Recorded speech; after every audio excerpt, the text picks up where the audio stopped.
So far we've done one-step equations, but whenever we've done one-step equations, we're normally working with decimals or whole numbers.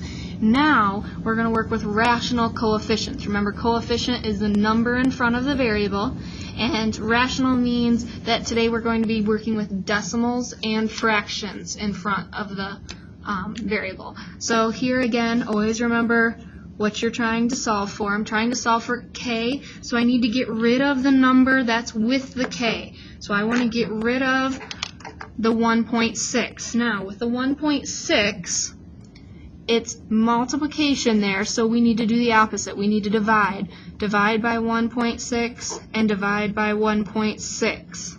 What you do to one side, you do to the other side. When we look at this, 1.6 divided by 1.6, even though you think you might not know that, when you have the same number on the top and the bottom, it's just a 1. 3 divided by 3, negative 10 divided by negative 10, it's just a 1. So we have a 1k equals, and use your calculator for this, 3.2 divided by 1.6, and that equals 2. So k equals 2. And you can have the 1k, or you can just write k equals 2. That's the exact same as what we were doing in 6-2.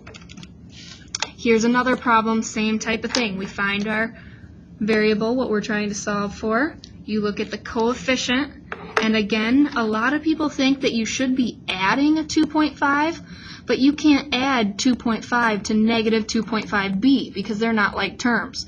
So what we need to do to cancel is, because it's multiplication, we divide. Negative 2.5 divide by negative 2.5. When you do this problem, negative 2.5 divided by negative 2.5 is a 1, and we keep the variable. And then on the other side, you have 20.5 divided by negative 2.5. And when you do that on the calculator, you get negative 8.2. So we know b is equal to negative 8.2. On these, again, you can go through and double check it. Plug it back in. And notice my negative button is at the bottom here on this calculator. Negative 2.5 times negative 8.2, and we do get that answer, that 20.5. So those work. On the next one is a little bit trickier. And with this, you would think, okay, it's multiplication, so we divide. But since we have a fraction, what we're going to do, anytime you see that fraction, like last week when we had this, anytime you saw the fraction bar, I told you you were going to multiply and cancel. Well, today we're doing the same thing. We're going to multiply because it's a fraction. And to get rid of it, to make it a 1h, you have to flip it. So it would be 18 over negative 5. And that cancels because, remember, you can simplify when you're multiplying fractions. So the 18s would make 1 and 1. The 5s would make 1 and 1. And the negative times a negative is a positive. So that would just end up being 1. So we'd have 1h. Well, what we do to one side, you have to do the other. 18 over negative 5. And here we can cancel on this side. 18 would become 9. 2 would become a 1. And then we can multiply straight across. 9 times negative 1 is negative 9 over negative 5 times 1 is negative 5. Now, we have a negative on the top and on the bottom. When you have a negative on the top and the bottom, those will cancel out. A negative divided by a negative is a positive. So h equals 9/5. And you can keep it as an improper fraction as long as it's simplified, or you can change it to a mixed number.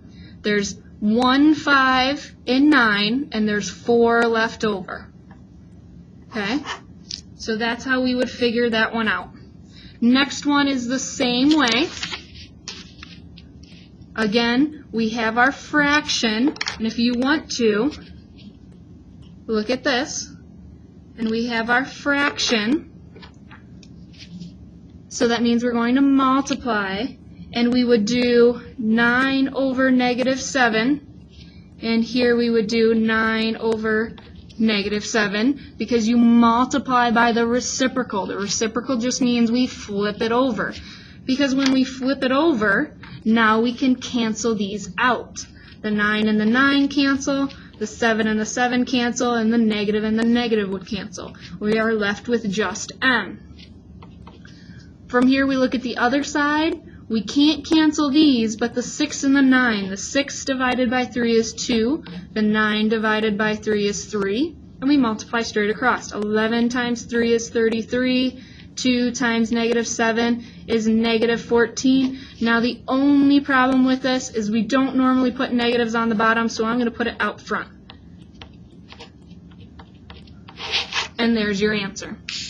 So make sure you're always thinking about whether you're going to divide or whether there's already division there and whether we're going to multiply.